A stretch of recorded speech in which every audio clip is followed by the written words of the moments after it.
Okay, well, good evening, everyone, and welcome to the new Farmington Hills Community Center known as the Hawk. I'm Farmington Hills Assistant City Manager Joe Valentine, and tonight I'm joined by our presenters, who I'll introduce here in a minute, to talk about the urban deer situation in our community. Tonight's presenters include our Deputy Director of Special Services, Brian Farmer, and Deer, Elk, and Moose Management Specialist with the Michigan Department of Natural Resources, Chad Stewart. Thank you. However, before we begin, I'd like to recognize the members of the City Council that have been supportive of this initiative. And I'd like to first introduce Mayor Vicki Barnett, Mayor Pro Tem Jackie Boulware, Council members Michael Bridges, Valerie Knoll, Dr. Ken Massey, Mary Newland, and Matt Strickfaden. In addition, I'd like to recognize our state representative, Samantha Steckloff, and our state senator, Jeremy Moss, and our county commissioners, Marcia Gershenson, who is here this evening, I know, William Miller and Janet Jackson for their involvement in this effort. We recognize that this is a regional issue that needs a regional solution, and we really appreciate their cooperation in this effort. This initiative to identify viable solutions to an increasing urban deer population in the city and our region started a few years ago in conjunction with the Michigan Department of Natural Resources. The recommendations from the DNR at that time included collecting city data to provide sound information for future actions. This included logging deer-related communications with residents, performing annual aerial deer counts, conducting a community deer survey, tracking annual deer vehicle crashes, and researching other community deer management practices. These efforts obviously were halted in 2020 due to COVID-19, but reestablished again this year. Tonight is intended to share this information and hear directly from the DNR on deer management options, as well as outline the city's approach going forward. As part of tonight's presentation, we encourage anyone with questions to submit them in writing, and we will address them at the end. Question cards were available at the front if you haven't collected one, and if you need one, we can have you raise your hand and one of the staff members can bring you a card and a pencil. We'll collect those at the end of the evening, and we'll be happy to answer those questions. At this time, I'd be happy to turn it over to Brian Farmer to begin the presentation. Brian? All right, thanks, Joe. Thank you. All right, I'm going to repeat a little bit about what Joe just mentioned. This is some of the background. So prior to 2015, our city management office and our nature center was getting several calls, just concerns about deer and the population, the deer vehicle crashes. We started getting several different calls. At that point, we decided to contact the Department of Natural Resources in April 2015 and asked, what do we do in the situation that we're getting a lot of calls, what do we do? And they said, basically start collecting data. And I'll share some of that, the list of data that we started collecting. So they suggested a lot of what Ann Arbor had done seemed to be a way of operating and sort of getting started as a community in terms of what do you do in terms of deer population concerns. And with that, we started logging every phone call and email that we received from our residents. So we created a deer information log. We did a community deer survey. We started doing more research and gathering resources. We started collecting our deer vehicle crash data. We started performing aerial deer counts, and we started talking to our neighboring communities. So I'll break that down now. So our deer information log, we received nearly 200 phone calls from residents with a variety of different concerns. We received dozens of emails from residents with a variety of concerns. Not just myself or our nature center at that point, even our mayor, our council, our city management, several people have received phone calls or emails regarding that, and even conversations. So the concerns, the top four ones were there's too many deer, landscape destruction and blight, tick and Lyme disease, and personal and pet safety. That's what we heard from our residents from those calls and emails. So the next item we did was in 2016, we sent in the tax bill the Community Deer Management Survey, and this is similar to what Ann Arbor had done. And we have 5,409 respondents. The majority of the respondents had mentioned that they had landscape damage by deer. 589 people reported dead or injured deer on their property within the 3 years leading up to 2016. When we asked the question, who's responsible for managing the deer population, 1,249 said that the deer manages itself and we should not try to artificially manipulate it. 861 said the city is responsible. 758 said the county handles animal control in our area and it's their responsibility. And 2,036 said the state of Michigan or DNR should handle it on a statewide basis. So we gathered some research and resources, and we put together a section of our city website, fhgov.com, and created a resident deer management section. And we shared those resources with residents through those means. And you can also find all the 2016 Community Deer Survey results on the website if you want to look into that further. We also shared some of these resources in our conversations with residents. We reviewed some of the impacts that deer had on some properties, gathered photos. We gathered research on deer management practices, a variety of different ways deer can be managed. And then in 2017, our city council enacted an ordinance prohibiting deer feeding to try to reduce the deer coming into the neighborhoods. Deer vehicle crash data. In 2020, Oakland County had the most deer vehicle crashes in the state of Michigan. There was 1,855 deer vehicle crashes that were reported in Oakland County in 2020. According to the Michigan Office of Highway Safety, paying deer vehicle insurance claims averaged $4,300.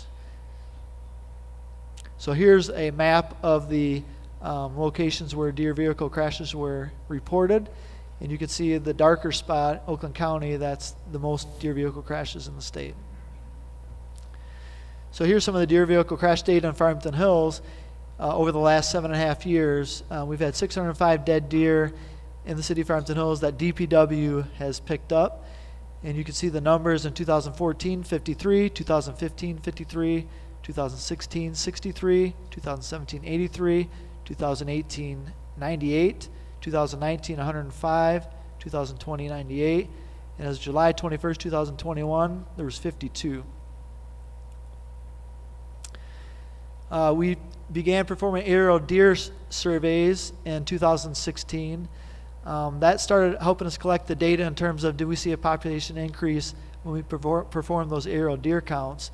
And Chad can probably speak to this better than I, but there's different elements when you're in the helicopter. It might be a sunny day, it might be a cloudy day.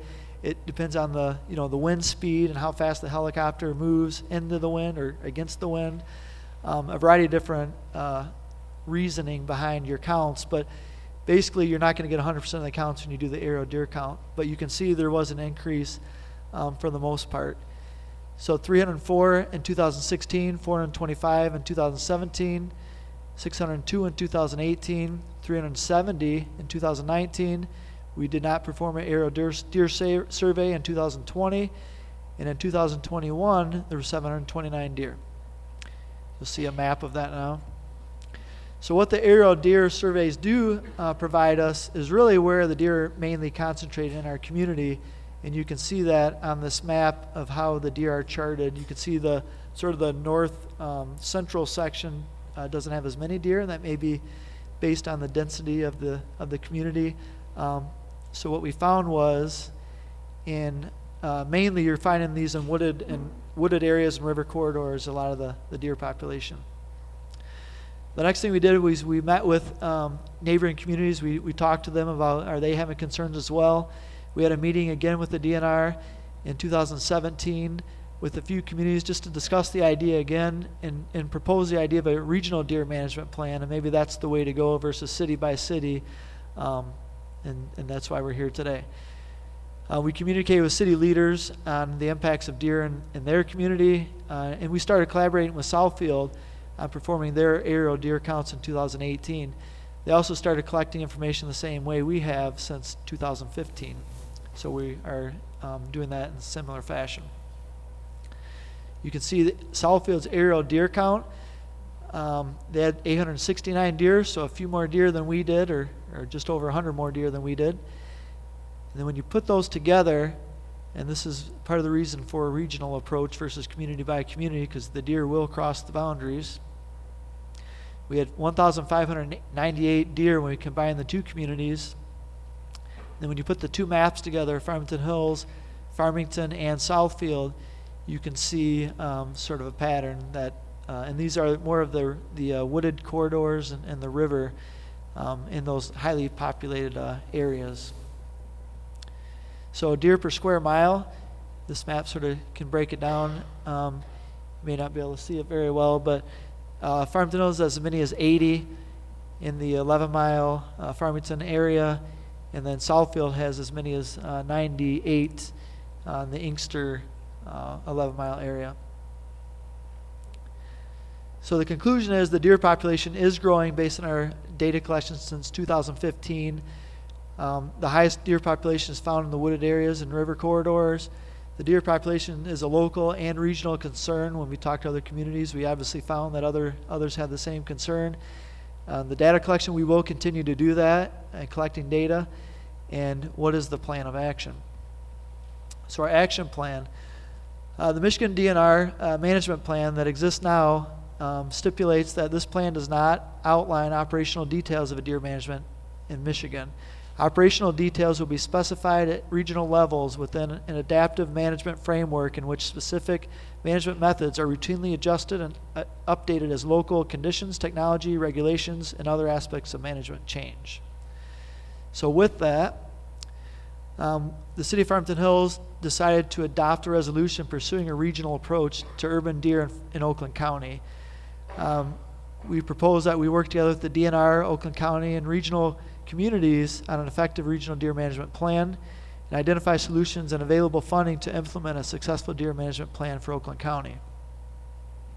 With that, I'd like to introduce the resolution. We don't have the long resolution. You can find that on our website, but we did pass that resolution. Our city council did in August in the establishment of an urban deer management plan for Oakland County. So I will now introduce Chad Stewart, and he's going to get into more detail of how deer sort of act, and then what are some of the next steps that we can take. Pull that up. Pull his presentation up here.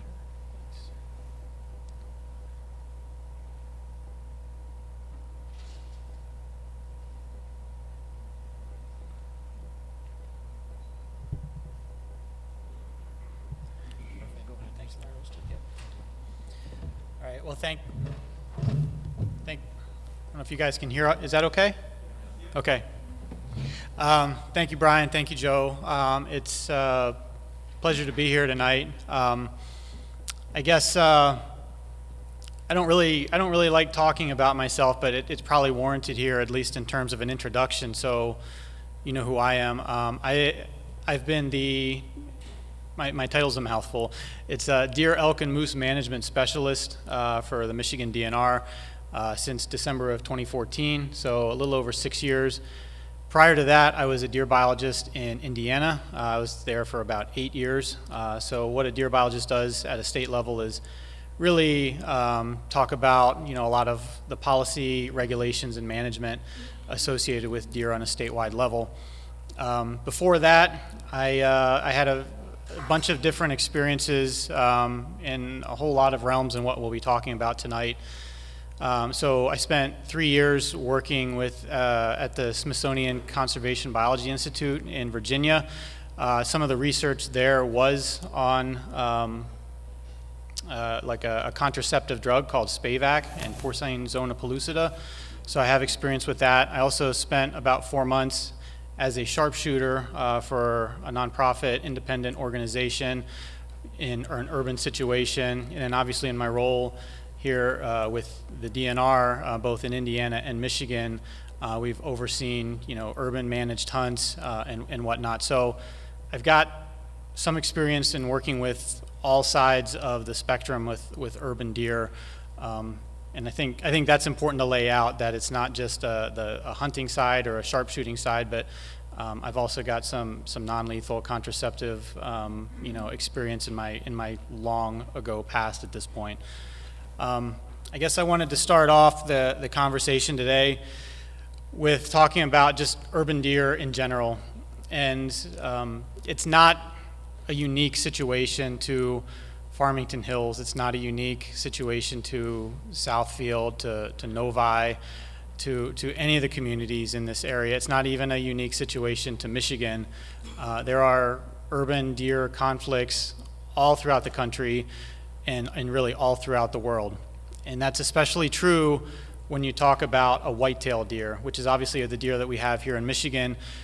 It's a generalist species. It's very adaptable. It's very easily associated with an urban setting. In fact, it does very well in urban and suburban communities. So it's something that is popping up, and I fully anticipate more and more of these types of conflicts happening in the future as we continue to see, suburban sprawl, fewer and fewer deer hunters, et cetera. These things are not going away. So trying to understand a path forward in terms of limiting these types of conflicts is really, really timely right now. Likewise, communities engage in deer management for a host of different reasons. It could be just simply their presence and sort of intimidation. There are people that are very much intimidated by white-tailed deer, especially ones that do not flee when they're approached. That can be very concerning and off-putting for many people in a community. Additionally, there's natural areas almost inevitably in every community, and the forest health is of a major concern to a lot of people. Obviously, deer vehicle collisions are important to a lot of people and affect the safety for the residents in the community. And then there's obviously agricultural or horticultural damage. People put a lot of money into landscaping and ultimately can see it disappear essentially within one night. So these are some of the really top reasons why communities engage in any type of deer management. Another reason is for Lyme disease. That's always a concern that pops up, and Lyme disease does seem to be, or the black-legged tick or the deer tick that seems to be expanding its range further into Michigan that carries Lyme disease is continuing to grow. So what happens is the larvae or the nymph of that tick typically feeds off of white-footed mice, picks up the spirochete, the bacteria that causes Lyme disease, and as it molts into an adult, will then feed on a deer or a human and can pass the Lyme disease on, or at least sustain the cycle through their life cycle in that way. The relationship between Lyme disease and deer is very complex. And quite frankly, there's research on both sides that indicate or do not indicate deer as being important in the factors in the cycle. So it's important to sort of point that out and recognize that there's nothing really settled with Lyme disease and deer's role in it. So Levi et al., this is again peer-reviewed research that occurred in 2012, found an inverse relationship between Lyme disease and small mammal predators. In other words, saying that the fewer foxes, coyotes, things like that are in your community, typically the higher population you see with white-footed mice, which are really the host and the reservoir for the spirochete of Lyme disease. So they see that, as those small mammal, the ones that consume and eat white-footed mice go down, white-footed mice population goes up and the prevalence of Lyme disease increases. Contrast that with a study that was done by Kilpatrick et al. In 2014, and they found that human cases decline with a reduction in deer density. So essentially, as I believe in this research, as hunters went in and drastically removed a lot of deer, the corresponding cases of Lyme disease also reduced in that community as well. So it's a very complex relationship, and it's still hard to define, and there's a lot of work still being done in trying to understand the role of all of these animals, including the ticks, and how this is being affected in a community. One thing that is not affected by the number of deer in your community is something called hemorrhagic disease. And the only reason I bring this up today is because it's very timely in that we are seeing an outbreak of what we call hemorrhagic disease actually in Oakland County right now and some other southeastern Michigan counties. So hemorrhagic disease is transmitted by a midge, like one of those no-see-ums or like biting flies, very small, and it transmits this disease to deer. It is not transmissible from deer to deer, so it's not contagious. So it's simply from an insect to the deer. It essentially creates sort of flu-like symptoms, which in most cases is fatal, but it's not always. Deer can and do recover from this disease. So it's not density dependent. You know, the act of not doing something in your community or doing something in your community is not reflective of, you know, having hemorrhagic disease and deer potentially dying from this disease in your community. It's completely independent. And again, we have confirmed, I believe, at least 2 cases in Oakland County. There are certainly more calls coming in, but if you're hearing about deer that are dead or dying in and around Oakland County, it's because of this disease, hemorrhagic disease. This will stop once we start getting a hard frost that kills those midges, which shuts down the transmission cycle.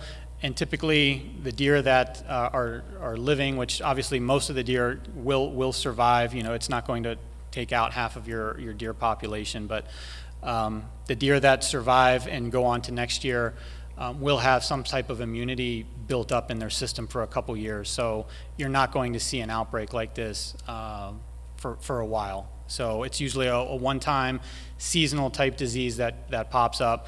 But I thought it was worth addressing right here, even though it's not related to urban deer conversation. It is timely when we're talking about deer in Oakland County right now.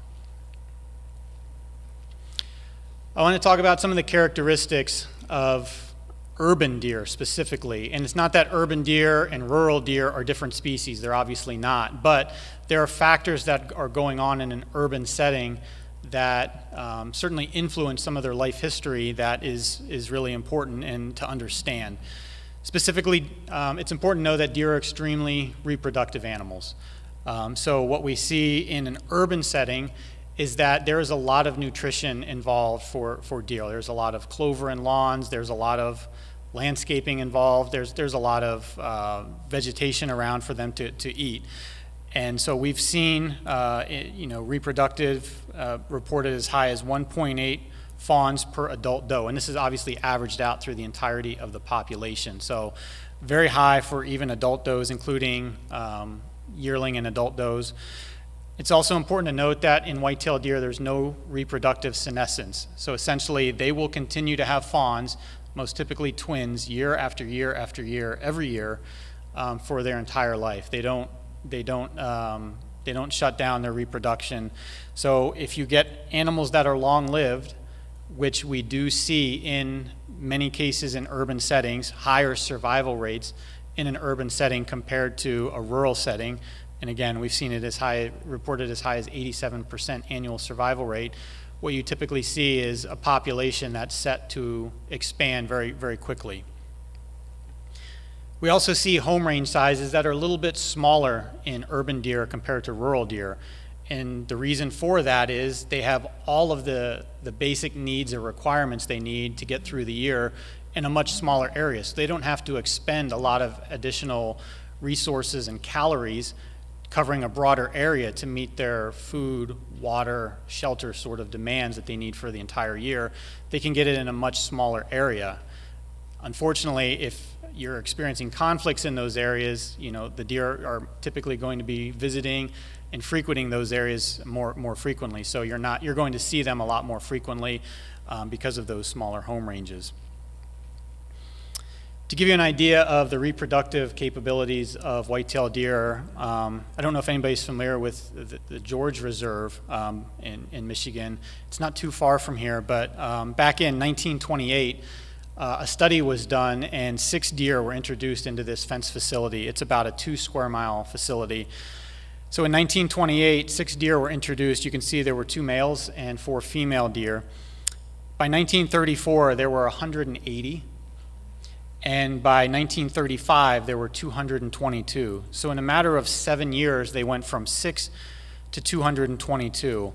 And what's fascinating about that study is that it was repeated again in the late 70s. So in 1975, they cleared out all the deer over time and reintroduced 10 deer. And by 1981, there were 212 deer. So it's nearly identical growth in the same study, the same location, about 50 years apart. And it really goes to show, the long-term or the very rapid growth potential of white-tailed deer in a place like southern Michigan. From a statewide management perspective, we certainly have seen quite a trend in changes. So historically, agencies have really promoted growing deer herds, but that has shifted in recent years to one that's more of trying to mitigate some of the impacts and conflicts.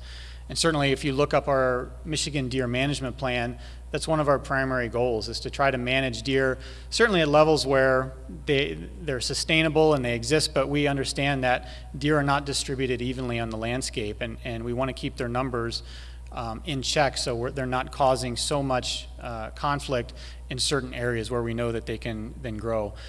Another thing it's important to note, we typically use hunting as a form of statewide management, but from the period of 2000 where we had about over 800,000 deer hunters in Michigan to today where we only have about 600,000. So we've lost in 20 years about 200,000 deer hunters in the state of Michigan. That's pretty incredible when you think about that there are some Midwestern states that don't even have 200,000 deer hunters in their state today. So we've lost more deer hunters today, or over the past 20 years, in Michigan than we have, than other Midwestern states even have to begin with. There are a lot of changes on the landscape as well. So this is a picture that from a presentation I gave a long time ago in Indiana, actually just outside of Indianapolis area, of a rural setting in 1999. And to see what that looked like 9 years later, you start to see a lot of single home developments, neighborhoods popping up.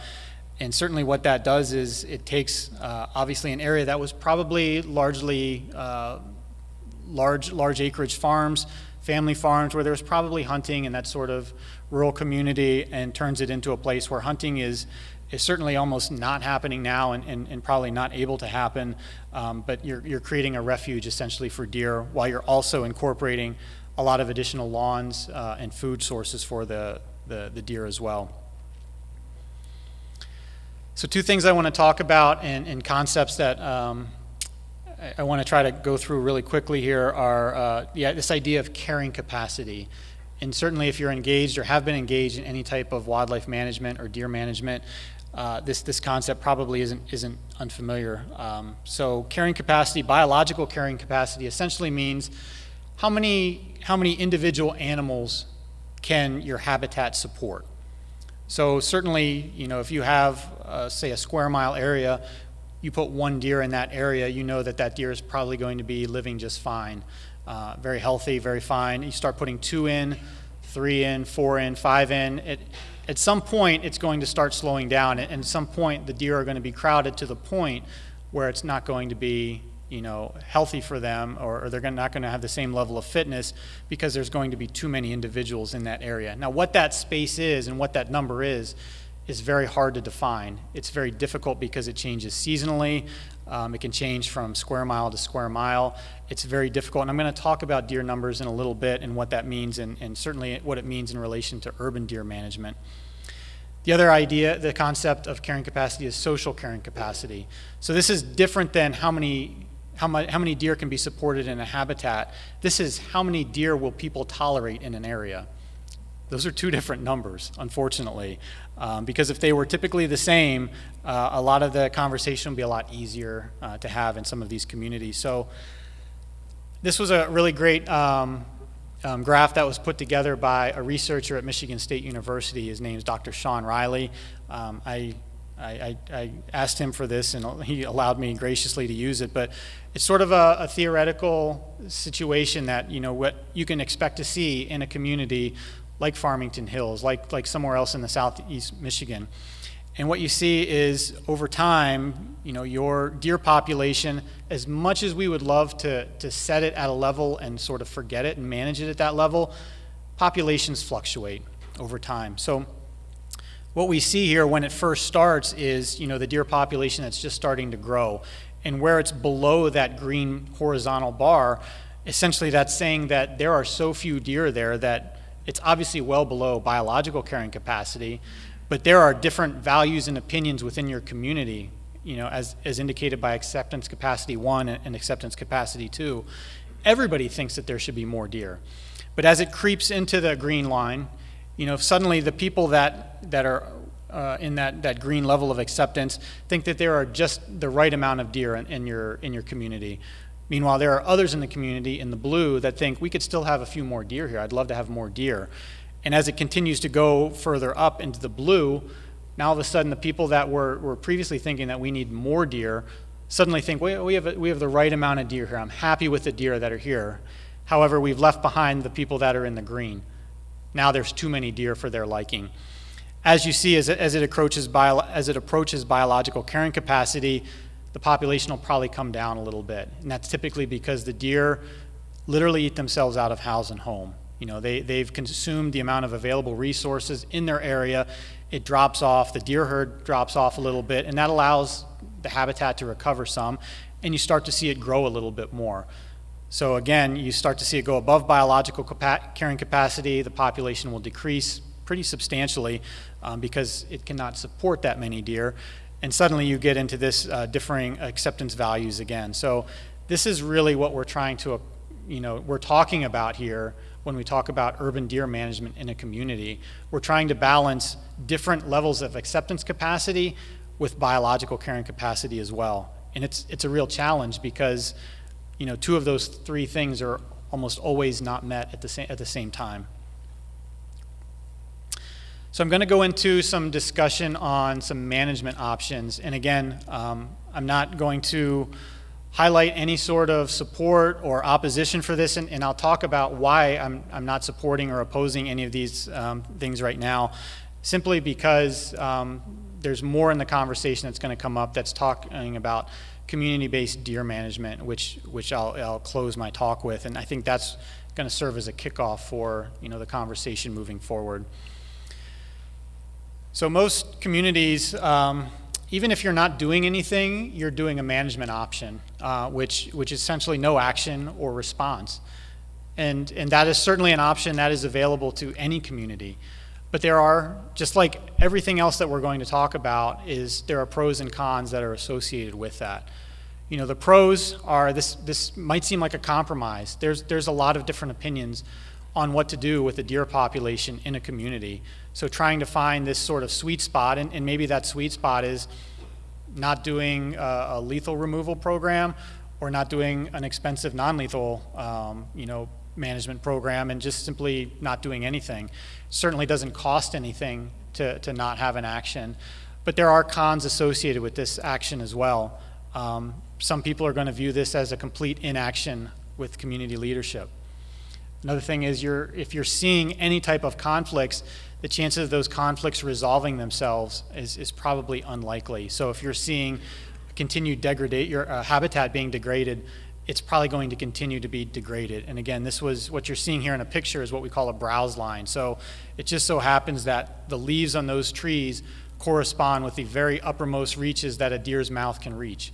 So they're going to eat everything below that. And if you were to walk from that field into that forest, the only green things that you're going to find in that forest are essentially unpalatable species of trees or forbs, many of which will probably be something that's invasive that they don't like to eat, like garlic mustard or barberry or something like that. Hunting is certainly another option that is available to communities. It can be very inexpensive. A lot of hunters will pay the license to go in and try to remove deer. It can provide what I call an economic stimulus, so there can be lotteries that are involved, there can be application fees, there can be programs where the hunters pay into this program to play. It's probably not going to be a big economic stimulus, but it certainly can happen. Hunting in general is supported by a lot of people, and you can go through a lot of different research that shows that most people are going to support hunting if it's considered a source of food for that individual, or that food is going to be donated into the community, especially to those who need it, which can certainly be a stipulation of any type of hunting program. However, there are cons associated with hunting as well. Some types of hunting, specifically trophy hunting, are not viewed the same as some sort of hunting for meat or to put food on the table, and that is not appealing to people, especially non-hunters. There's certainly local concerns with hunting in a community. So though hunting can be very supported widely in general, in theory, when you start having hunters in someone's backyard where you're recreating, it might change and shift the balance a little bit in terms of the comfort level and what you're willing to support. Additionally, much of these communities, urban communities, are privately owned, so it's going to require some type of access. And access is something that is very challenging, especially when you have very small parcel sizes in many cases. It's not just simply a matter of successfully hunting and harvesting the deer, it's also potentially retrieving the animal as well.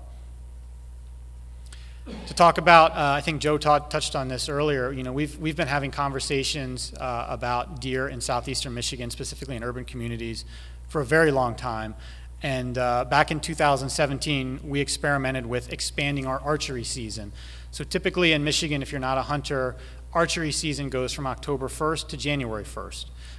So what we did was in 3 counties, Wayne, Oakland, and Macomb, we expanded archery season from January 2nd to January 31st. So the idea here was if we build it, maybe some communities would come and try this out, because we had heard some concern about hunting in certain, whether it's parks or whatever, being just simply not palatable, not tolerated in times like October, November, because there's a lot of other recreation going on there, and there's concern with conflict overlapping.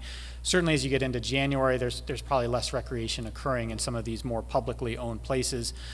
So we thought, let's expand our archery season, at least give communities the opportunity to, potentially incorporate a managed archery hunt if they so desired. And you can see we've run this now for 4 years.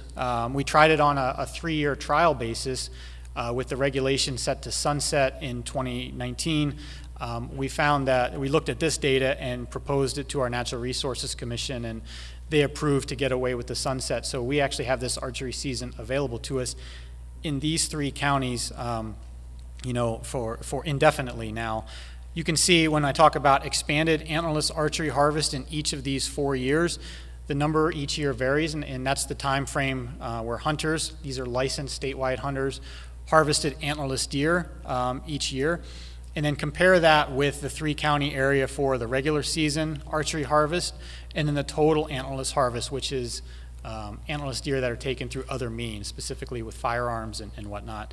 So you can see it's really a small number that are taken, but it's also not inconsequential. So I'm not aware of any community per se that is specifically adopted and uses this.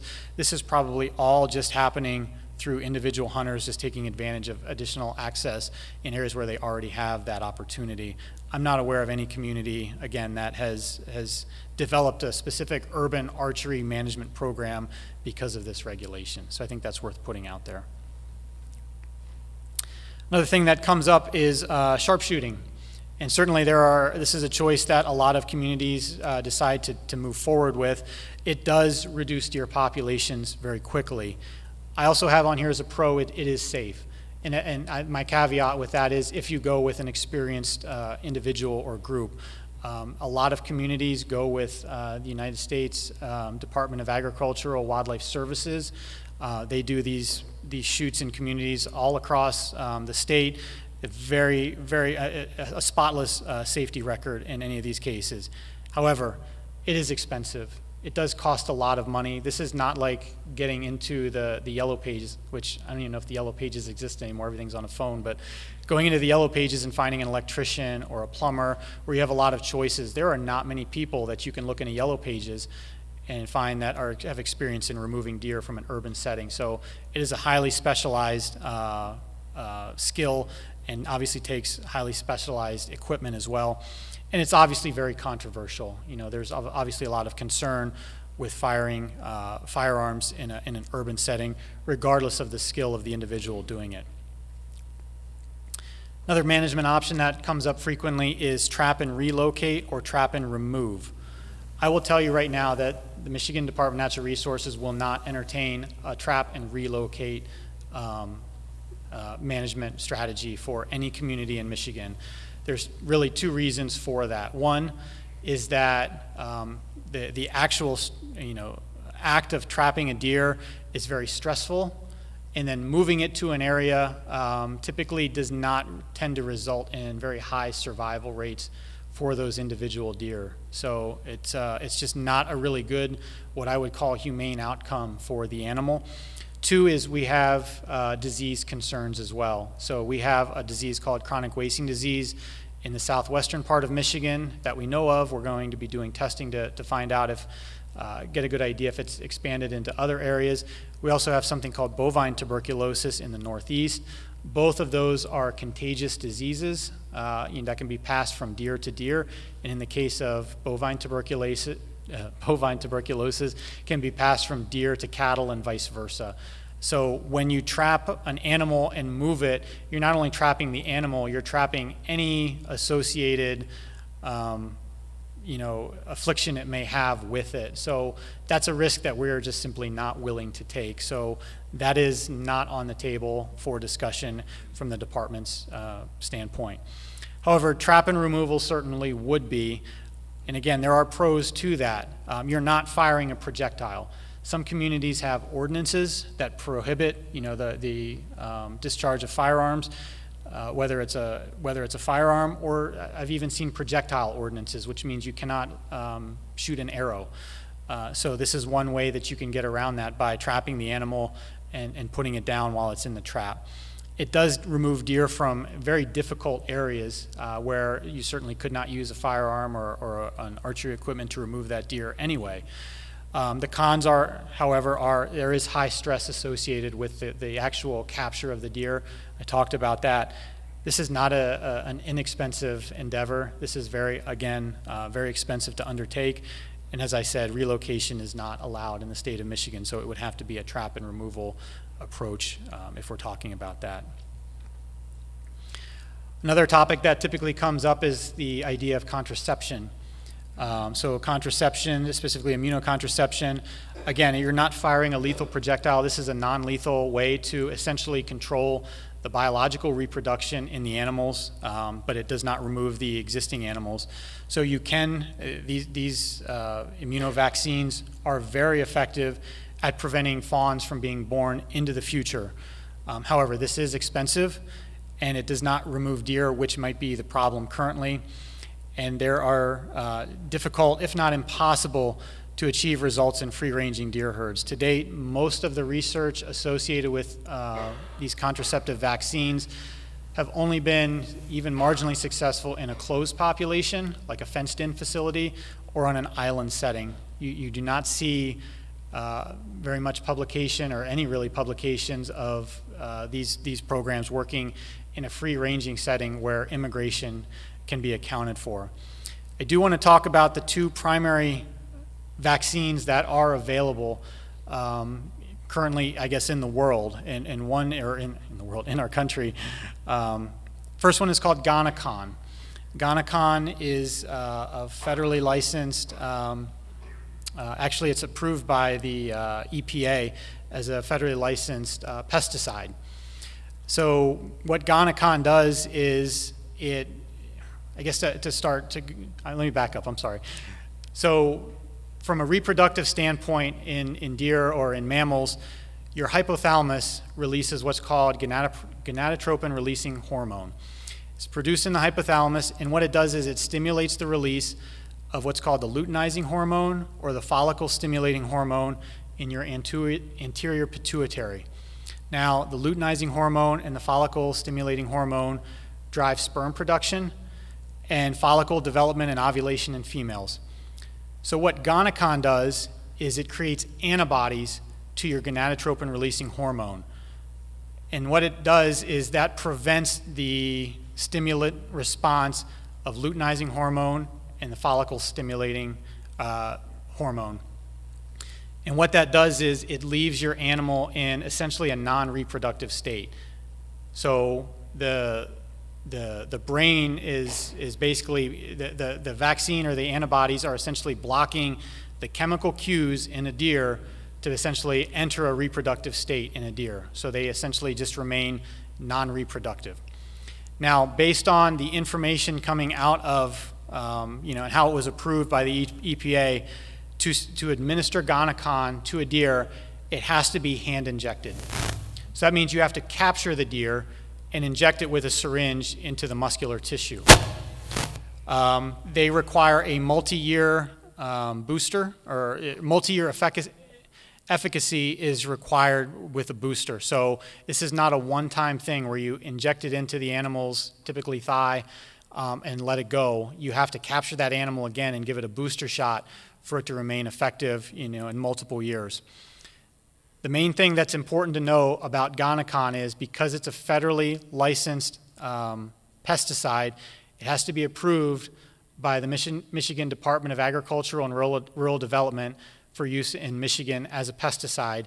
Currently, that is not allowed. It has not gained approval in the state of Michigan. There are only a few states in the country where this has gained approval for use in that state. And Michigan is not one of them. The other option that is available is called Zonastat. Again, this is federally licensed under the EPA as a pesticide. Zonastat works a little bit differently than Gonacon. So Zonastat focuses on what we call PZP, or porcine zona pellucida. And I talked about this. This is really similar to the drug that I worked with longer ago than I care to admit as an experimental thing in Virginia. Porcine zona pellucida, if you break it down, porcine refers to all things pig, porcine pig. Zona pellucida is essentially the outer membrane of a developing ovum or egg. So a porcine zona pellucida, or PZP, is a pig's outer membrane that's over their egg. What it does is, essentially trying to dumb this down as much as this is for me to understand. This is the only way I can communicate it. Is you're essentially injecting, the animal with the porcine zona pellucida, the pig's outer membrane of the egg. And what it does is the deer is creating an antibody response to that zona pellucida. But then when the deer creates its own zona pellucida, as it's getting ready for reproduction, the antibodies are still there and it's breaking it down and preventing any type of interaction from the sperm and the egg joining together. So essentially, the animal is in a reproductive state, but the egg cannot be fertilized by the sperm because the antibodies are breaking down that zona pellucida. So hopefully that makes sense. There is a big difference between Gonacon and PZP, and hopefully I was able to explain that a little bit. Now, the way Zonastat was registered through the EPA, it can be hand-delivered through a jab stick, which means you don't necessarily have to capture or lay hands on it. It's just a longer type of syringe. Or you can do a remote dart delivery. So that's sort of a game changer that Gonacon doesn't allow, in that you can actually see a deer, and if you can approach it, you can dart it, and you can administer the vaccine that way. It does, again, recommend boosters at 2 weeks and each year to, again, maintain efficacy for multi-year. And again, just like Gonacon, Zonastat is not registered for use in Michigan at this time. Another topic on the non-lethal side of things is sterilization. This is very similar to what Ann Arbor has done. They've had a sterilization project. Again, the pros: it doesn't fire a lethal projectile, which certainly is very appealing to a lot of people. And it prevents fawns from being born. The difference between an immunocontraceptive and sterilization is permanent and nearly 99% effective. There's always a few that I guess they don't pull enough of the ovary out, or when the other way that they do is they do a tubal ligation. Maybe that doesn't take, but it is essentially permanent and very effective. So that's one of the advantages to a sterilization over a contraceptive, in that you only have to handle the animal one time. You don't have to boost it. The cons, again, it's very expensive. Again, you potentially are not removing the deer, which may be the problem. You're just focusing long-term on the reproductive and limiting that. And it's difficult to achieve results. So when we talk about immunocontraceptive drugs or sterilization, the estimate is that you have to have about 80 to 90% of your female deer herd successfully, either contraceptive or sterilize before you start to see any type of results. If you don't get that high a level or higher percentage of contraceptive or sterilization in your female deer population, there are going to be enough that are out there that are going to maintain at least a balance of the existing deer in your community.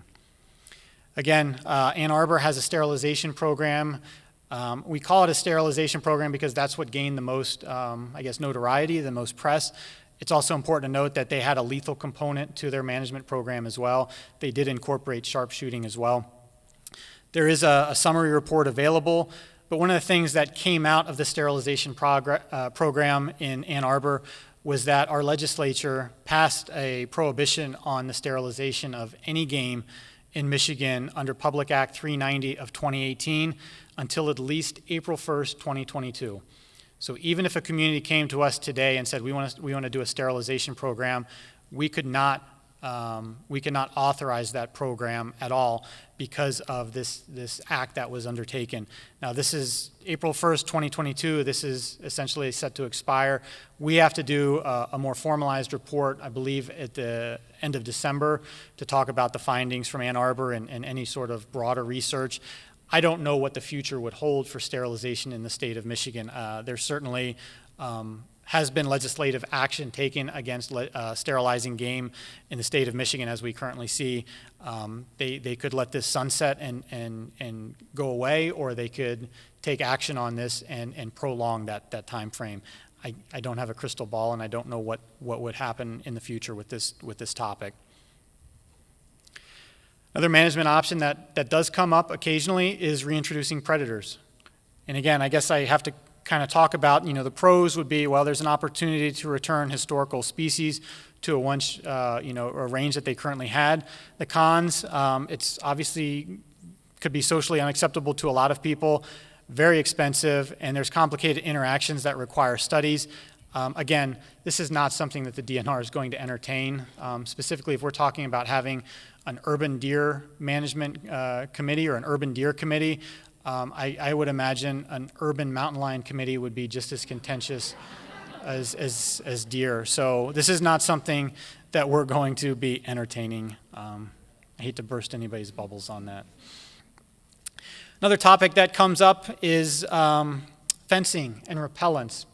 And this is always one that comes up and honestly should be part of the conversation. Again, pros, this can exclude deer from problem areas. It's relatively inexpensive compared to some of the other topics that I discussed. The cons are that this requires constant maintenance, that we've seen people apply repellents and after a good rainfall, it's pretty much washed off, and if they don't reapply that repellent, the deer still might eat it, or if they miss a spot, the deer might eat it. There's also no guarantees. I can tell you that I live in a community that has a lot of deer, and I've been trying for about 4 or 5 years to grow a hydrangea for my wife. I even have netting around it, and they've broken through the netting and eaten it. So there's no guarantees that this is going to be effective. It just has it's just sort of a good practice.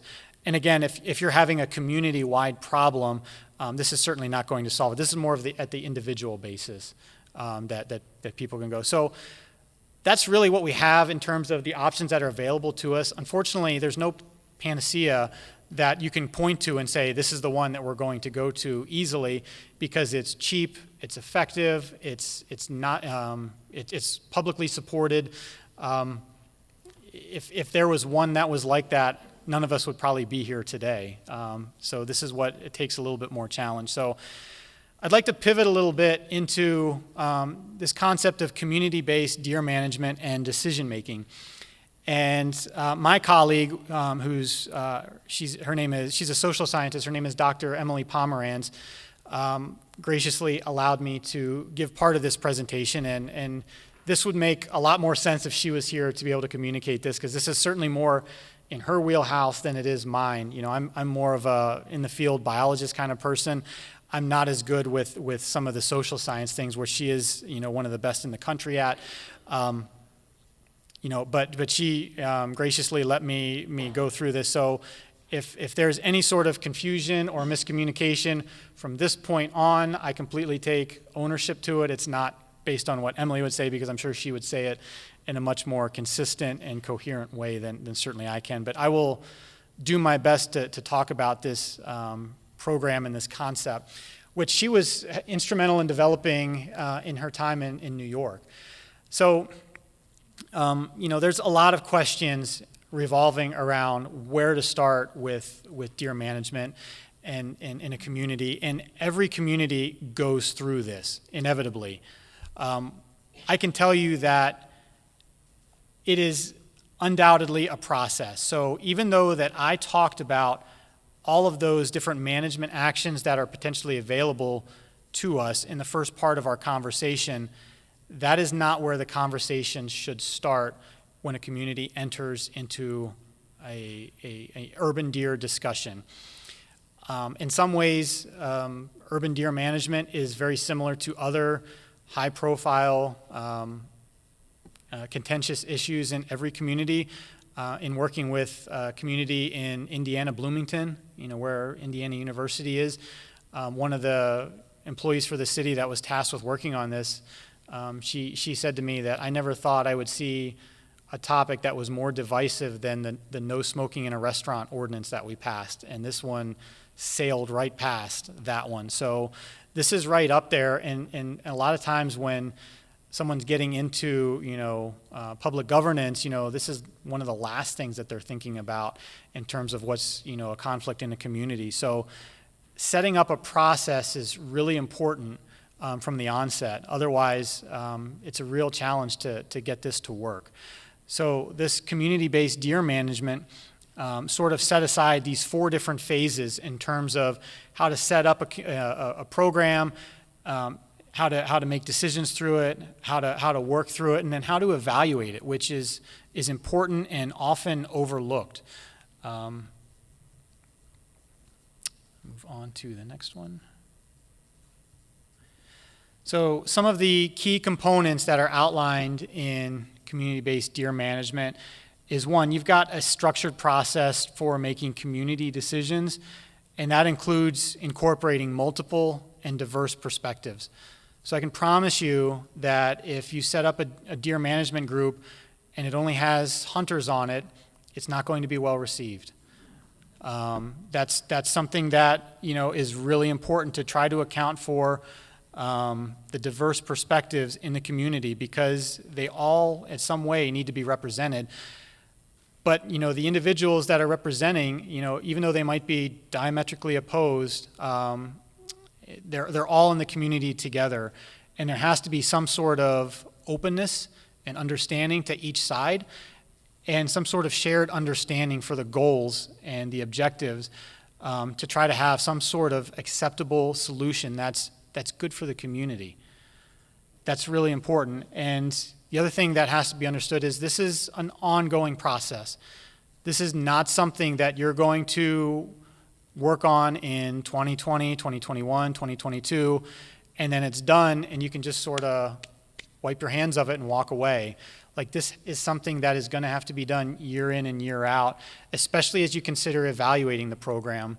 And not only sort of the decision-making aspects of your program, but how you're managing the program as well, because ultimately your community is going to change over the next 5 years, 10 years, and if a committee is put together and decides on a recommendation, you want to evaluate those recommendations, one, to make sure they're working in the short term, but 2, to make sure that they're still consistent 5 years from now, 10 years from now. So that evaluation piece is really, really important as you start to enter this.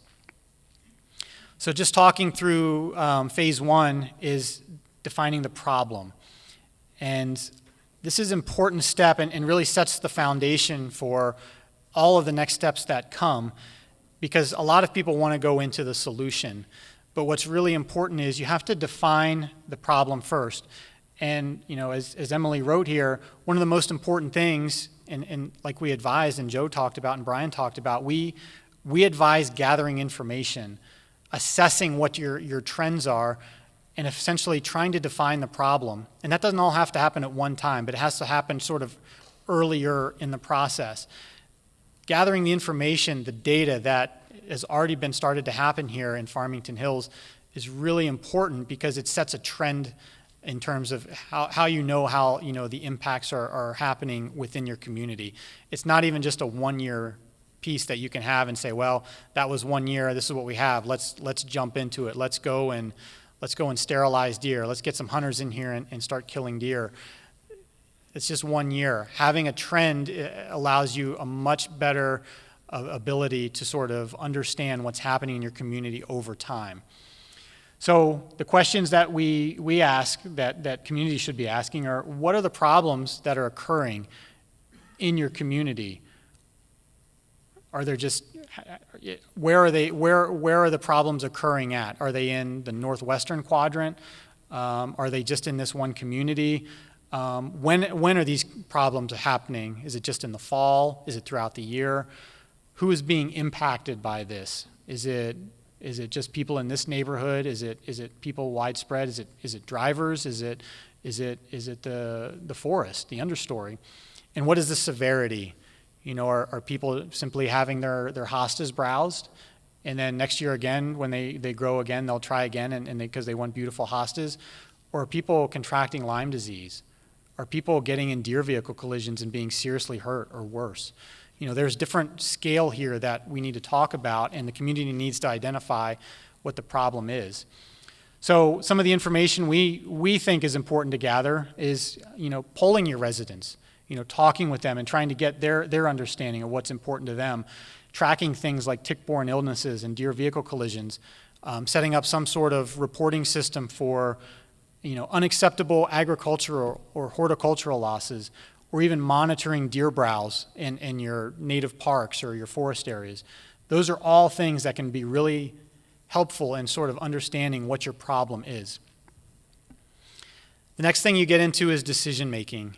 And this is where really the rubber starts hitting the road, because you've gotten all your information, you've got your trends, you've got your data. Now you want to take that information and you want to try to build goals and objectives around it. So the difference between those things are, goals are generalized outcomes of future, you know, conditions.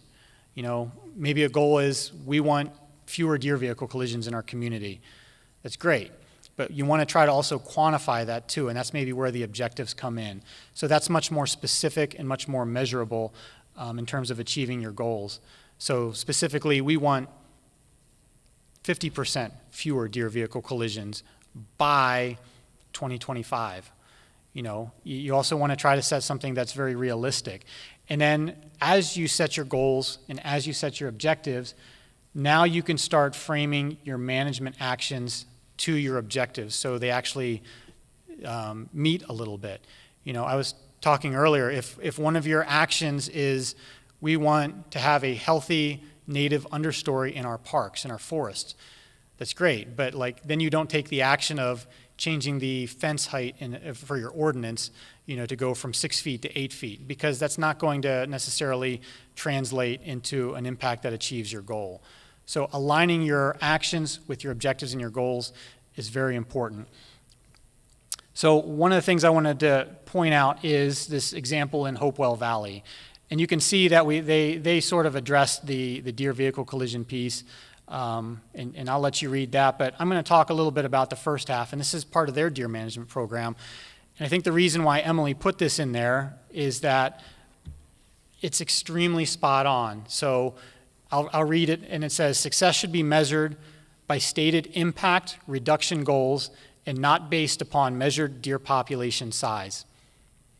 So just sit with that for a minute, because so many of the things that I have talked about previously about measuring, you know, whether it's deer vehicle collisions, you know, tick-borne illnesses, you know, some sort of vegetation survey, survey from your residents, I didn't once say anything about how many deer are in the community. And there's a reason for that. And that's because there's a lot of people that want to go there. How many deer do we have? If you tell me we have too many deer, we can work on getting it down. And the reason I say that your number of deer in your community is not important is because the emphasis should be on the impacts that the deer are causing, not the number of deer that you have in your community. Because it's important to know that if you have 5 deer in your community, but your goal is to prevent any sort of, to maximize biodiversity in your forest and not have any impacts, as soon as a deer or some of those deer start eating some of the understory or maybe affecting a few of the maybe rare species, whether it's a trillium or something, then you have too many deer in your community because it's impacting your goal. However, if you have 500 deer in your community and people are generally pretty cool with that number, they're tolerant of any deer vehicle collisions, they're tolerant of, they just love deer, and the more the merrier, then maybe you don't have too many deer. So it's very specific to a community, and you have to sort of understand that the number of deer in your community is not as important as the impact they have in your community. And the only way to do that is to track these trends and to get your community's understanding and sort of threshold with what that is. The other side of the deer estimation coin is that it's very difficult to get deer numbers because a lot of times you have to have, it's expensive, there's always usually a confidence range associated with it, or if anything, it's just a minimum count, depending on what level of statistics and how the project is involved. And inevitably, I've never, ever had a conversation with someone where, a group of people where you throw out a deer number and everybody sits there and just sort of nods and says, yep, sounds about right. I've never had that. There's always someone saying, did you do this? Did you look in here? Well, what about this? That seems too high. That seems too low. There's always contention around a deer number. So focusing on the impacts of the deer is a much more solid way to go because then you can also measure that as well. Evaluating and selecting which tools are needed for your community. So once your issue has been identified and you understand that is what is and what is not possible in your community, it's time to start exploring the tools or the combination of tools or actions that are available to each community. So some tools might need to be implemented by a community, some might need to be done by individuals.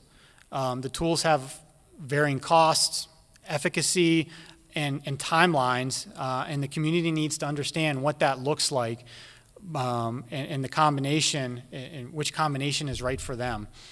So there's the legal side of things, which ultimately means that there might be ordinances that might need to be reviewed before a certain action is undertaken.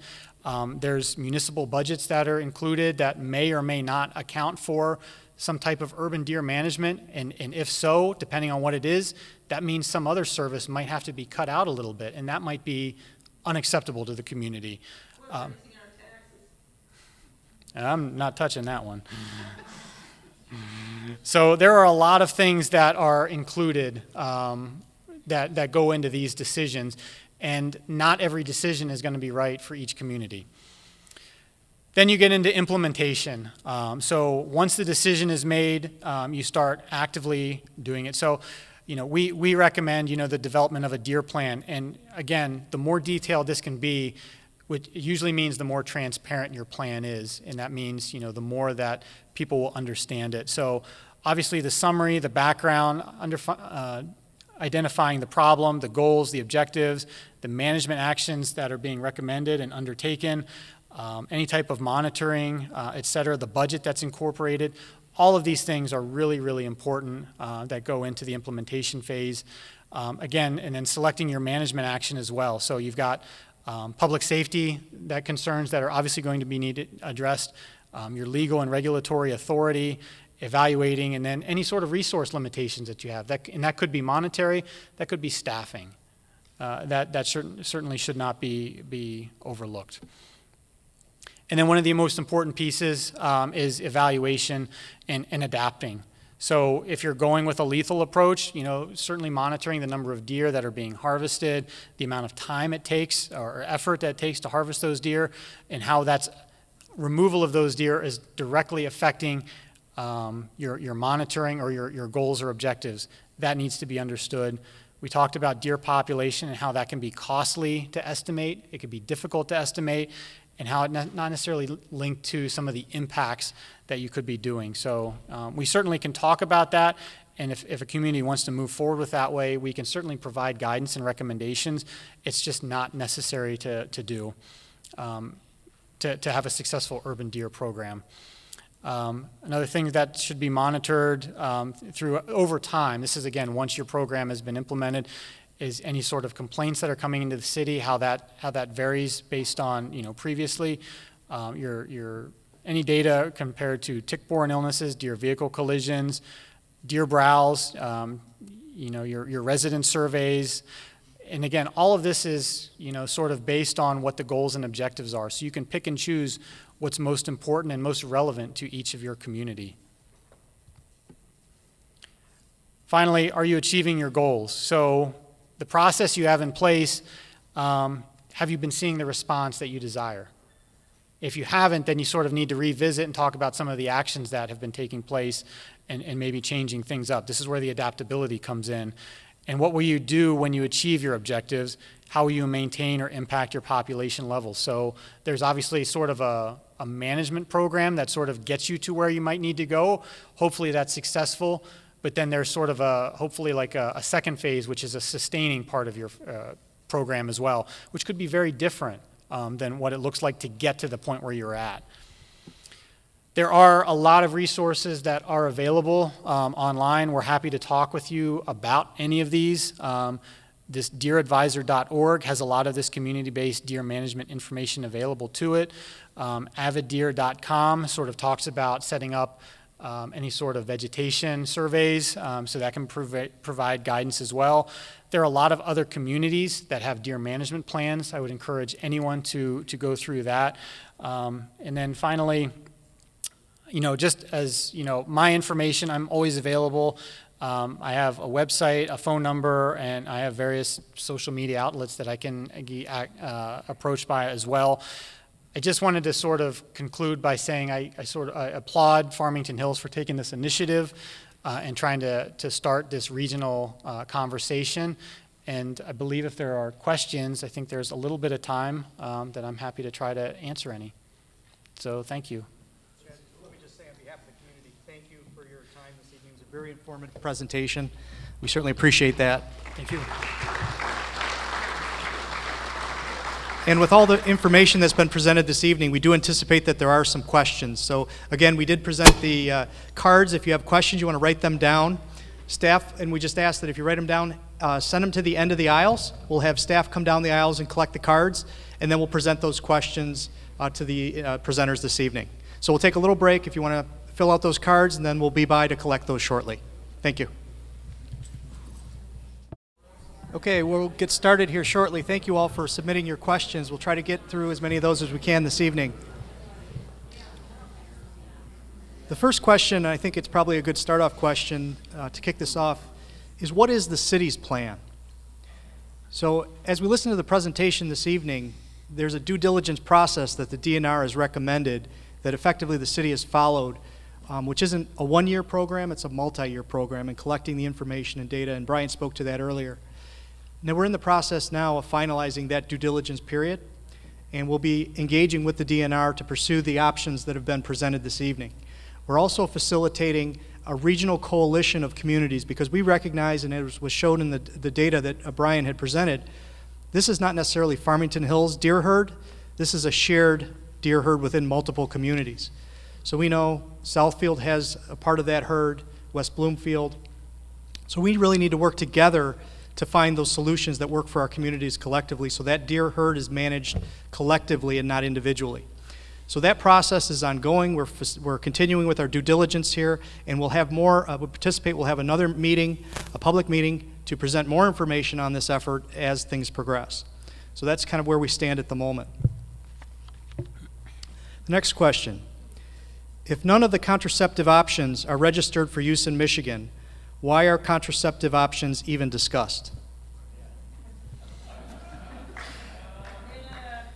So the reason why it's being discussed is because it always comes up in conversation, right? It always comes up. I mean, that's always, there's always a group that is very interested in pursuing that option. The other reason is just because they're not registered now doesn't mean they can't be registered in the future. So there's always that active. It's what I talk about today is just really a snapshot of today. They're not registered in Michigan today, but they need some sort of advocate or something to get it registered into the state.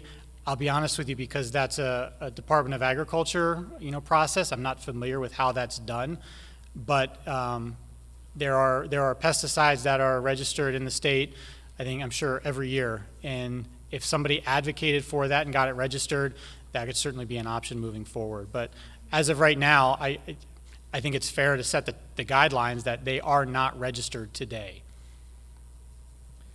Okay, our next question. Who can make the executive decision to cull the deer? I'll handle that. So, the actual decision on whether deer are to be removed in a community or not really comes down to some sort of leadership or recommendation. From a statewide perspective, the DNR sets hunting license or hunting seasons that you can use a license, and provides guidelines for the time frame for when that can occur. Additionally, we have permits that we can authorize for either individuals or communities to take deer out of season using sort of non-traditional means. So we work with communities every year to achieve that, because that's their goal. But in terms of a local decision, that's something that we work with a local official on to determine that path. So that's the statewide perspective. As the mayor, I'm not ready to do that yet. Thank you for adding on to the answer. Appreciate that. Our next question. What types of insects do deer bring into front and backyards?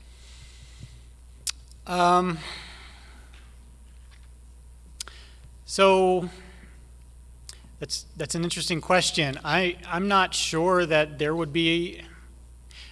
So if there's an insect that's on a deer, that deer is going to be localized, and there's a chance that insect is already in that community. So I don't know it's necessarily that a deer is going to be bringing an insect into a yard where that insect wouldn't be available to get in that yard previously, because chances are both of those things, the deer and the insect, are living in that same area at some point. So certainly insects are travel on top of and around deer, but just saying that a deer is going to be bringing an insect into an area, I don't know if that's necessarily true. Chances are that insect has been around that area already to begin with, and the fact that it's just around the deer is because that they just came into contact with one another, and I don't think the deer is going to be transporting the insect into an area that it previously hasn't been to. Thank you. So our next question, is sterilizing males not possibly part of the plan? And I think fairly enough at this point, from the city's perspective, that plan is still under development. So we have no recommendations on going in one direction or the other at this point. We're still evaluating the information as we formulate recommendations. Yeah, and that's important to note that I don't think there's any decision. This is just the opening discussion, so there's no decision based on contraception, culling, sterilizing, anything. It's just the conversation. There are options available to sterilize males. There's actually a pretty well-known study that just recently happened on, I think it was Staten Island, where some males were getting vasectomies, essentially. It was really more of an unorthodox approach, because from a reproductive standpoint, males are kind of worthless. I'm sorry, I say that as a male. But the reason I say that is you really only need one, and they're not the ones that are going to control, the reproduction. The ones that are contributing to the next generation of deer are female deer. So most of the sterilization contraceptive research has focused on applying the technique to the female, because that's the direct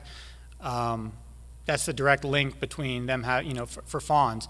If you get 70% of the males, you just have 30% of the males that are just doing the work of 100% of the males. So they're going to be a lot more tired, but they will get the job done. So usually you focus on the females and the males, but there is an option to do stuff with males. I don't know if it's necessarily the most approved or the scientifically based approach to do it if you're going to pursue any type of non-lethal sterilization contraceptive program, but it has been done before, and I think that work is still being done and sort of evaluated.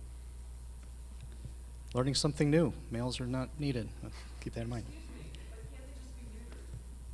We'll stick to the cards, and then if we have questions after, we can try to address those. Any idea when the DNR might rethink their stand on the 2 birth control options? I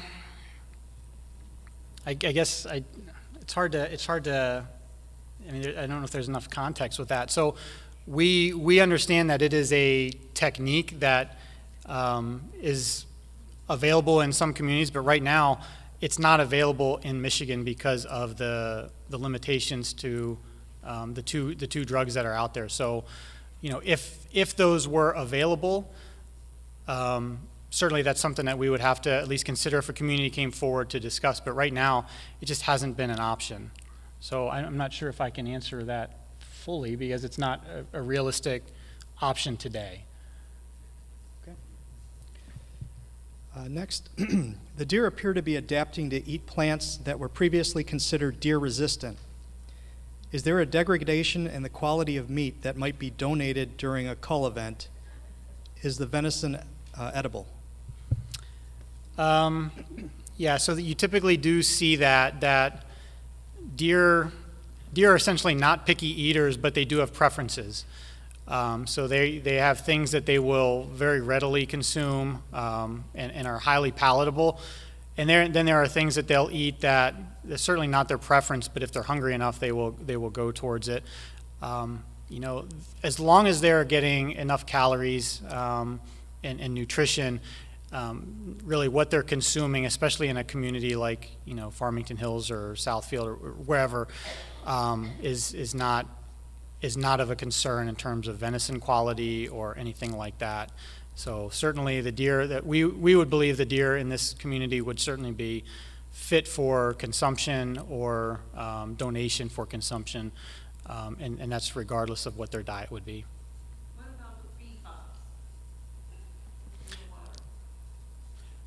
That wasn't on the card, so obviously that's why I didn't. So PFAS, if anybody's familiar, it's perfluoroalkyl substances.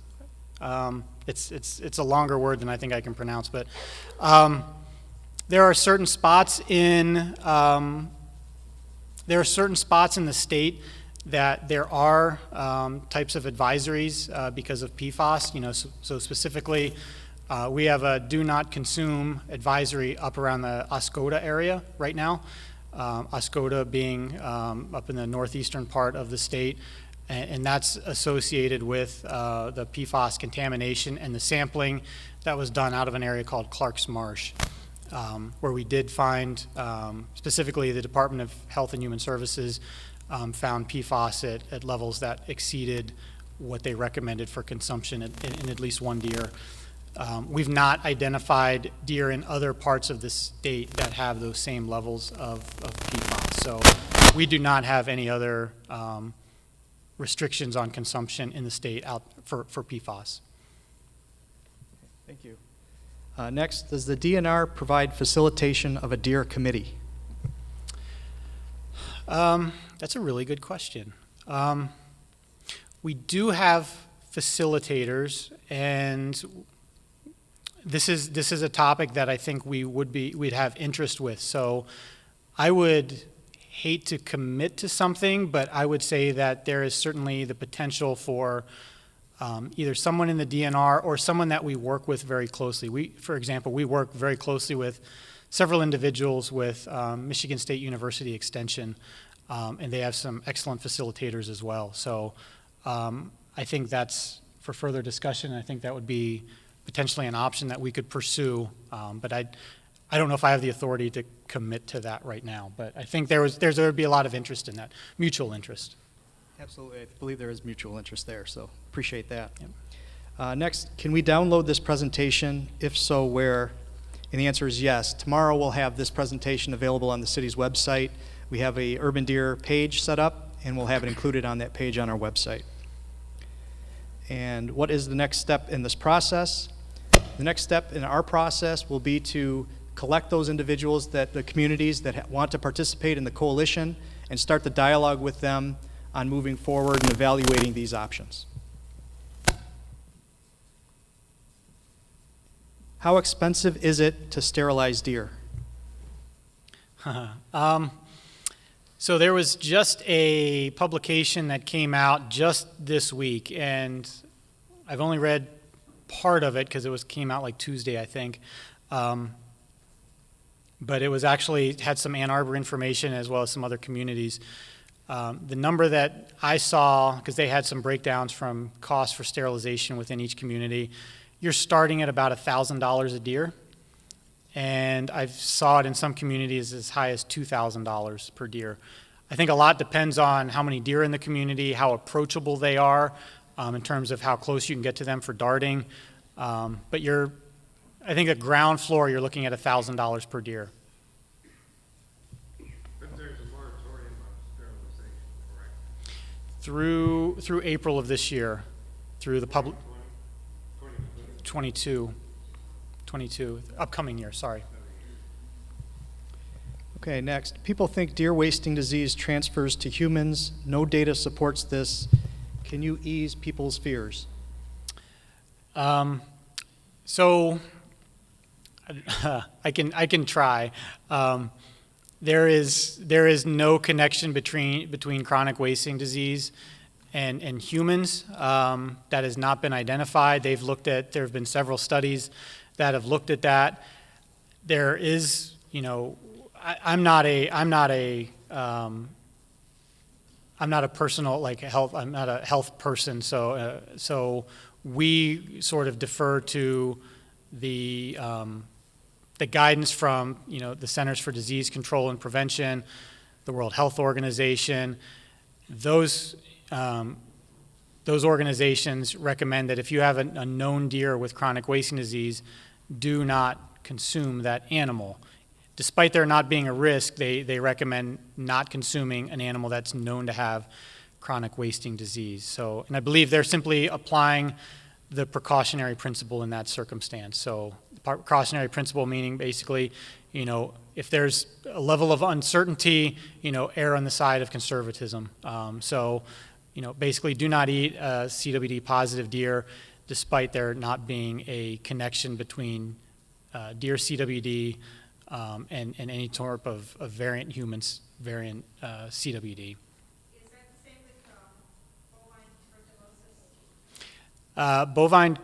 Bovine tuberculosis is a known zoonotic, so that can go into any animals, and there is absolutely a recommendation to not consume a deer that has bovine tuberculosis. Again, our bovine TB area has been in and around sort of the Four Corners areas between Alpena, Alcona, Oscoda, and Montmorency County. That's really the core epicenter. We have had it in places like Iosco and Presqu'île almost every year, certainly every other year, and a few rarely in some other counties, but it's primarily in the Northeast that we've been identifying it. But yeah, you do not want to eat a deer that has bovine TB because that is a known zoonotic and will transfer to other mammals.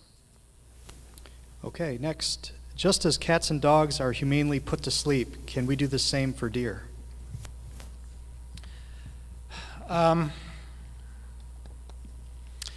So yeah, you can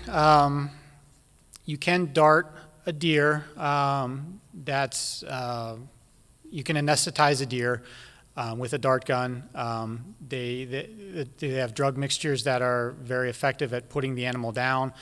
At which point, then, if the animal's asleep, you can euthanize the animal through some sort of chemical injection or some sort of captive bolt, I guess. So that certainly can be done. If you use any type of pharmacological drug, it essentially renders that animal unable to be donated. So that is one of the things that if you're considering some sort of euthanasia, if you're doing some sort of drug or chemical, that is not something that is going to be supported for any sort of venison consumption or donation, which for most lethal programs, that's a big aspect of it, having the deer being utilized, especially for those that might be less fortunate. A lot of times it goes to certain hunger shelters, so not having that ability is typically not something that's well supported. Okay, next question. Many newborn fawns could be picked up when left out in the sun in May, June, by the does. We could call the city or DPW, whoever, to report it or even collect ourselves for pickup. Can this be done? No. No, you can't. It is illegal to possess a wild deer unless you're a licensed rehabilitator. I would encourage anyone that sees a fawn in their community next May, June, July to simply leave it alone. That animal's there and isolated for a reason. That's part of their natural. That's the natural deer behavior. The mother leaves them alone, and that's intentional to keep scent away from a potential predator. But you should not be picking up any fawns or relocating them in any way. And again, it's important to note that as soon as you possess that animal, you are technically in violation of the law. I think we had that question previously, a phone call. I think it was as a management practice. It was an idea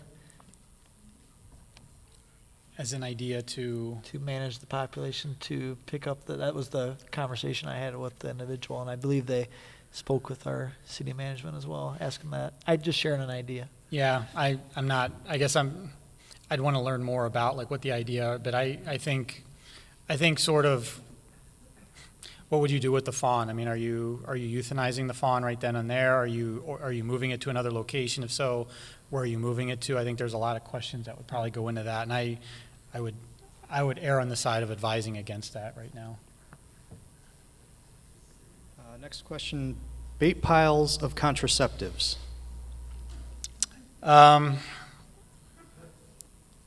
So there's nothing to my knowledge that is approved that would fit that description. So certainly if there's something that is approved, and if whoever wrote this comment knows of something that's specific, I'd love to hear more about it, but my guess is that's more of an idea and not something that's actually been in practice just yet. Certainly that's directly applicable to deer, and then we certainly want to learn more about it as, what else is eating that, and is it having effect on other species as well? So something that's species specific would be important, and I'm not aware of that product existing. Next, what communities in southeast Michigan are culling deer? Oh my gosh. I don't know if I'm going to be able to get all. I know. I think Kensington Metro Parks has a program. I'm familiar with Meridian Township, which is just east of East Lansing. They have a managed archery hunt.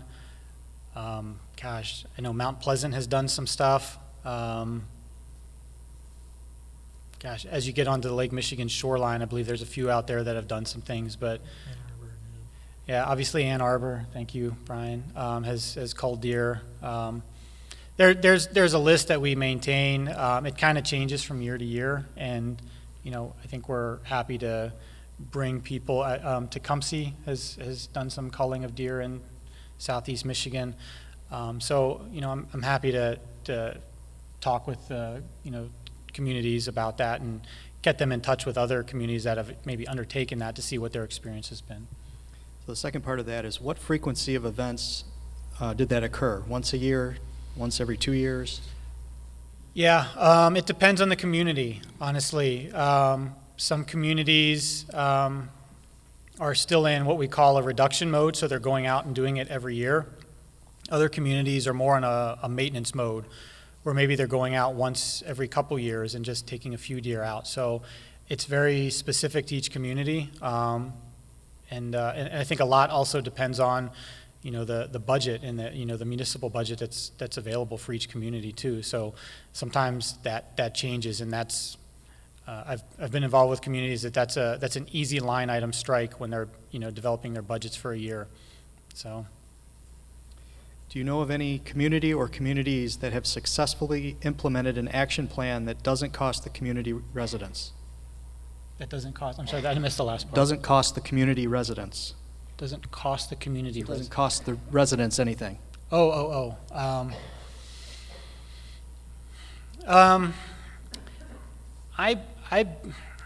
believe that that the one that I'm familiar with that's fairly local, the Meridian Township, they have a managed archery hunt. There's a little bit of money put into that in terms of developing signs and some staff time, but they've pretty much let their archers go throughout their parks from October 1st through January 1st. They've actually constructed a walk-in freezer, or a cooler, I guess I should say, and they require hunters to donate one deer at the start of their season. Last year, I know that they obviously spent a little bit of money going into it, but they also had over 2,000 pounds of venison recirculated in their community and surrounding communities from that archery hunt. So I think they view it as, having that money put back into the community for certain programs. So that's one that comes to mind very easily, that they have very minimal, if any, cost and actually see a return based on some of the venison that's provided within their communities and certain shelters. Okay. What is the typical range of a doe per year in urban settings? That's a good question. And again, that can vary, and I know that's sort of like the biologist wishy-washy answer.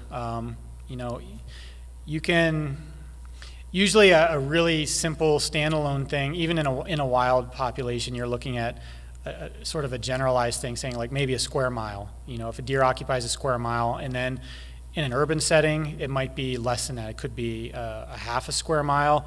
It could even be less. And each deer is a little bit different. It a lot depends on sort of where they're at in the social hierarchy.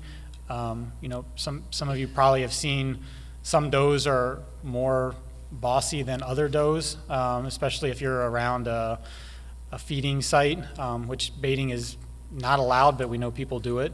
There's a hierarchy there, and those animals probably have some of the prime areas and probably stay a little bit closer, whereas some of the younger animals probably have to wander a little bit more. So, but you're looking at probably a max of a square mile, and in an urban setting, probably much less than that. Okay. Does trap and removal mean killing the deer after trapping? Yes, trap and removal would be, euthanizing the animal. Like I said, we would not allow relocation of the animal, which means the animal gets to live, just simply because some of the studies that are available tend to show that it's high stress for the deer, and two, there's very low survival rate.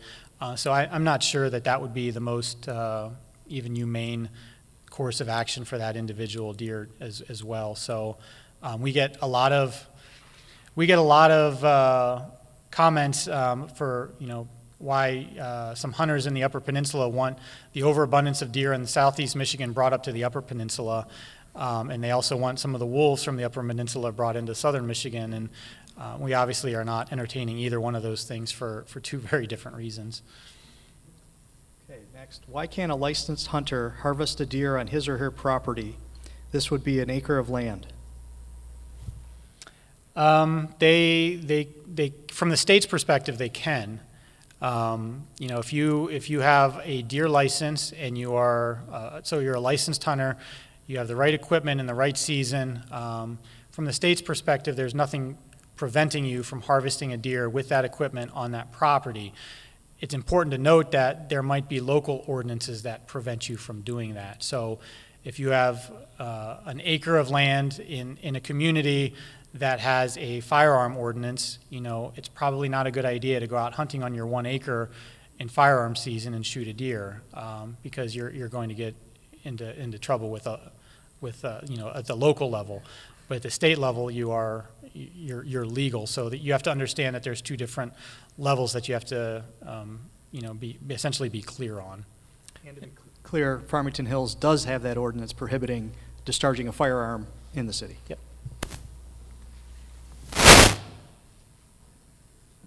Could drones be used to shoot deer without much risk to humans? No, not that I'm aware of. Again, this is like the contraceptives and bait. I'm not really aware. I don't. Like the DNR certainly wouldn't have a budget for a lethal aerial drone to manage deer, and I would guess that not many communities would either. So I don't know if that's a viable solution right now at this time. Presume some people might like missile strikes perhaps, but we won't go there.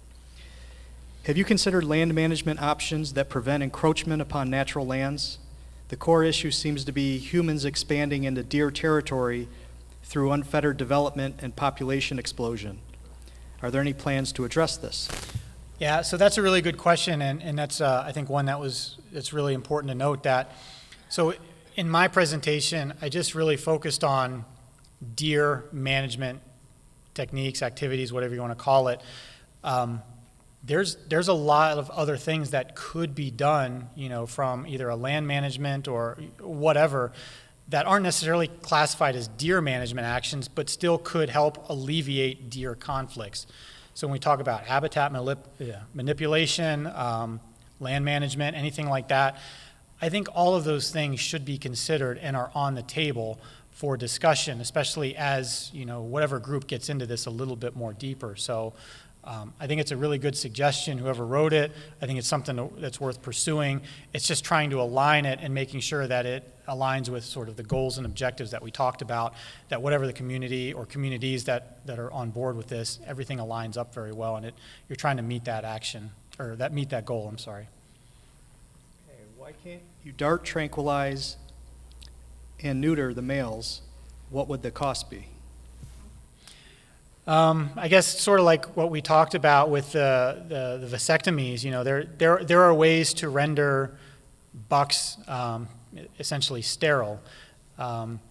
Again, cost, I'm not sure, but you're probably, again, looking at a minimum of $1,000 per animal. And again, you have to be really confident that you're getting most, if not all, of those animals, because see, what happens with a female deer is if it's not bred on its first estrus cycle, 28 days later she'll come back into estrus again, and that will continue for several months. So if there's only a handful of males out there that you just didn't get from a neutering or vasectomy standpoint, they're not going to be pregnant. So these animals will keep on cycling over and over and over again until they are pregnant. And meanwhile, what you're doing is that's not a natural system that occurs in a deer population. So I have less concern in some place down here, but if you were to institute something like that in a northern deer herd where you have longer, more strenuous winters, you're depleting calories and resources at a time when deer should be conserving resources. So the likelihood for any sort of overwinter mortality starts ticking up a little bit because these deer are engaging in reproductive behavior at times of the year that they should be conserving their calories. So, that would probably not be much of an issue down here because there's a lot of deer well accustomed to the winters down here and they can handle it. But as you start ticking up north, that could be a real problem. So, again, you have to really focus on getting as many of the males as possible. And that's simply because if you don't get them all, there are other ones out there that are going to do the job. So most of the effort on reproductive manipulation has been applied to female deer. Next, what do you mean by Sentinel Seedlings, and how do you monitor deer browse? Yeah, so that's a good question. I think I probably glossed over that because I was running short on time. So there's different ways that you can evaluate your habitat and your understory to see if deer are having an impact. So, one thing is, this concept of Sentinel Seedlings. So it depends on where you're at in sort of your forest recovery program. But because certain plants exist on, like, I'll call it a palatability scale, in terms of things that deer really like to eat, and if they come across it, they're absolutely going to eat it. It's like the Snickers bar of their world, like they'll just eat it. And then there's something else that like they'll eat it, but they're not like super excited about it. It's like, I don't know, like the candy corn of their world. Like they're just like, it's there, but like I'm not, whatever, I'll just eat it. But I'd prefer this thing. You know, you can start observing the things that are more like the candy corn, you know, the stuff that they'll eat, but it's maybe not as, you know, preferred. And if you start seeing those bump up a little bit more, maybe the stuff that's super palatable isn't showing up yet because you haven't got your deer population low enough where their numbers are overwhelming simply the mouths of the deer. But the stuff that's sort of on the moderate scale is starting to show up and be sustained. And that's where you start seeing progress. And then if you want more things that are like super palatable as you start getting into like trilliums or orchids or something like that, you probably have to drive your deer population a little bit lower. So the idea is where you're setting up like maybe quadrats or like little squares all over the forest and surveying these areas for sentinel seedlings. Basically like, is it a presence absence of this thing or that thing? And then, you know, again, we can talk about what those sentinel species would be for your area. Okay, final question. Why is the reduction of hunters a factor in urban overpopulation when they aren't allowed to hunt in those areas? Yeah, it's not really, I guess, congruent. And if I gave that impression, you know, I didn't mean to. You know, I think what I meant to say is that deer hunters in general, not only in the state of Michigan but elsewhere, are declining.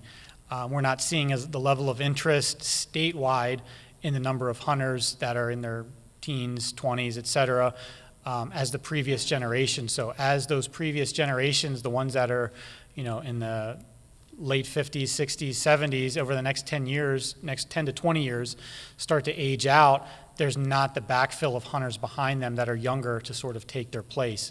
So what we're seeing is fewer and fewer hunters from a management level standpoint statewide. From an urban setting, it's probably less important because you haven't had hunters in these areas probably for quite some time. But what you're seeing, again, is continued expansion of what an urban area is. So, you know, these urban areas, suburban areas are continuing to sprawl out. So, you know, what we're seeing is fewer and fewer opportunities for management, not only at the statewide scale in a rural setting with hunters, but more and more conflicts in those suburban areas because, you know, we're continuing to see a lot more sprawl and refugia take place. So with that, I just want to say thank you, Chad, again, for your time this evening. We want to be respectful for your time. We know you have a long drive home, so we appreciate you taking the time to be here this evening. There's a lot of great information. Certainly going to be helpful to us. Appreciate it. Thank you. And Chad's information, again, is on the screen and also part of this presentation, which we'll be putting on the city's website if anybody wanted to review this again at a later date. Brian, thank you as well for your time this evening, presenting the information and the efforts that the city has put forward.